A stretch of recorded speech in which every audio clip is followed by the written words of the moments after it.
All right, President Obama launching a campaign-style blitz to overhaul the nation's gun laws. He is in Minneapolis to try to rally enough support to ban assault weapons and high-capacity magazines, but critics say he's just exploiting emotions stirred up by the Newtown tragedy to push his own agenda. Emily Miller is a Washington Times opinion editor and knows a lot about how this works. All right, Emily, what is your sense of what's going to happen on Capitol Hill? The president's got a laundry list of what he wants to see passed. Are lawmakers going to be willing? It doesn't look very good for him on Capitol Hill, and that's why you see Obama going national with this campaign now, because his public relations efforts have been more successful nationally. People on Capitol Hill know the facts. They know that there's never been any gun law that has reduced crime, that has prevented a mass shooting. So his effort is to push Congress from outside to pass more gun laws, as well as to try to get these laws through the state legislatures. I mean, does it feel to you like we're watching and waiting the event here? It's a room full of people. There's an American flag. The president's going to have law enforcement officers with him here. I mean, this feels still to me very much like a campaign-style event. It is very campaign style, and he's going to be traveling around the country pursuing this agenda. The problem is that it's just not based on fact. It's based on emotions. And the president has had this agenda for a long time. He wants that so-called assault weapons ban back. He wants to ban magazines over 10 rounds. He wants to have background checks on people who just, give their gun to their family members. He's wanted these things for years, for 4 years, and he just waited for the right moment. And unfortunately, they're exploiting this horrendous tragedy that happened at Sandy Hook Elementary School in order to push through these laws.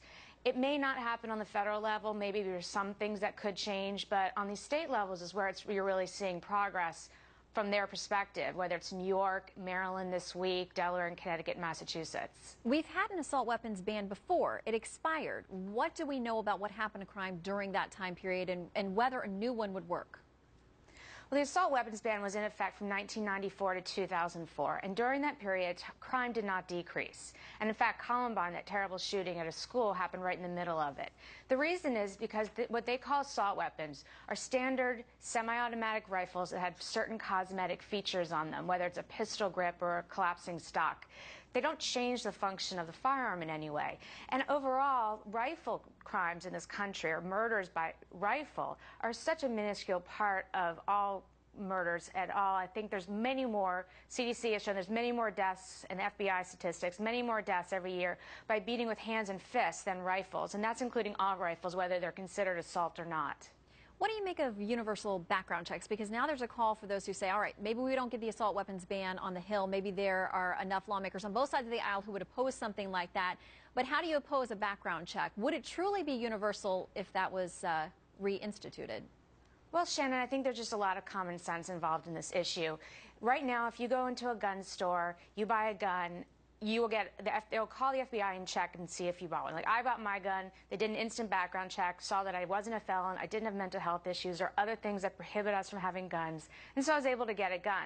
Now look at the guys on the street, and that's where most guns are in these street crimes that we're seeing so much in places like Chicago. They're stealing them or they're buying them off the streets, and I mean, I would be hard-pressed to think that any criminal who's selling a gun on the street is going to stop in the middle of this sale and call the FBI and do a background check. So what they want to do is they call the so-called gun show loophole, and making it sound like there's some sort of Wild West out there at these gun shows. But in fact, a poll of prisoners showed that only 0.7% of all of them got their guns at gun shows. So it's less than 1%. It's really not a major public safety crisis. All right, as we're awaiting the president's remarks, as we've seen a number of times in his remarks over the last few weeks in the wake of the Newtown tragedy, he's often referenced that tragedy and how that is the thing that should make this a different conversation this time around.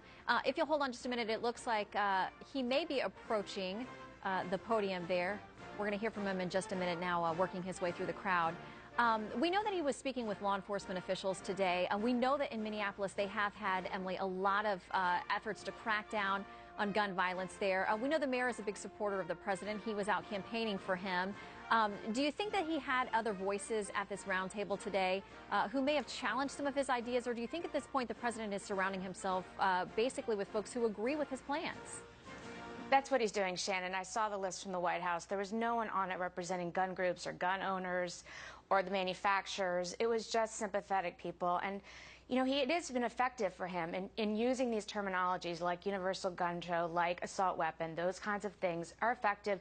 However, it's not going to work to change. You can't govern based on emotions. You can't govern based on these feelings. You have to govern based on facts. And the facts are that there's never been any law in this country related to firearms that has ever been proven to reduce crime. And that's a study straight from the CDC. Well, there is certainly going to be an uphill battle for any measure that hits the Hill. We know that Democrats and Republicans alike very hesitant to get involved there. What do you make of folks like Joe Manchin, the senator from West Virginia, who at one point was getting a lot of heat, a lot of pressure? He and I think of Mark Begich from Alaska as well, Democrats who say, don't count me in for a vote on the assault weapons ban. How much pressure do you think is going to be brought to bear on Democrats to get on board? Well, there will be, because I don't think Dianne Feinstein's going to stop until she gets a floor vote on the so-called assault weapons ban. I don't think it would ever get a floor vote in the House. It might be, and just to sort of, separate the wheat from the shaft. But in the Senate, I think she's going to keep pushing for it. And that's going to be a real problem for Democrats who are running in 2014. Because like you said, senators like Manchin are in states that really don't support this assault weapons ban because they don't want their rifles being taken away from them. They don't want the government tracking every gun. They don't want their magazines being taken away. So, that's a tough call for Harry Reid to decide, who's from Nevada, another pro-gun state, whether he puts this thing on the floor at some point in the next 2 years. Well, it's interesting because, we talked to folks on both sides of this debate, and I've talked to a number of folks who are for more gun control, and they say, listen, if there's any pressure out there, it comes from the National Rifle Association. There's no group that is better equipped and better at doing this, putting pressure on lawmakers, than the NRA. Then they will also tell me that a number of NRA members increasingly support what the president's asking for, and that the NRA is now out of touch. What do you make of that? Well, I would say that Wayne LaPierre has been at the NRA since the late 70s, knows his members pretty well. And when they criticize the NRA, and they do so often, they're criticizing 4 million law-abiding Americans who own their guns legally, who use their guns legally, whether for self-defense or target practice or skeet shooting, quite often, as the president does. So this assumption that the NRA has made up these terrible, horrible lobbyists in Washington really just, criticizes all these law-abiding Americans who belong to this group because they believe in the Second Amendment. All right, Emily Miller, the opinion editor of the Washington Times, thanks so much for joining us today. Thanks, Shannon, for having me.